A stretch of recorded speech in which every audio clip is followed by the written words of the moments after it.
কথায় আছে, অল্প বয়সে পাকলে বাল, দুঃখ থাকে চিরকাল। এইটার বাব হইছে রাশেদ খান ভাইয়ের।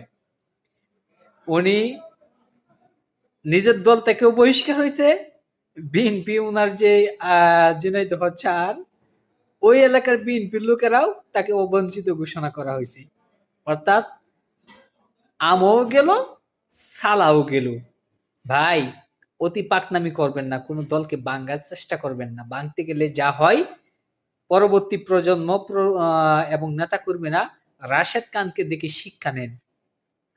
রাশেদ খানকে দেখে শিক্ষা নেন। গণ অধিকার পরিষদ কখনো কারোর সাথে আপোষ করে না, সত্যের পথে অবিচল।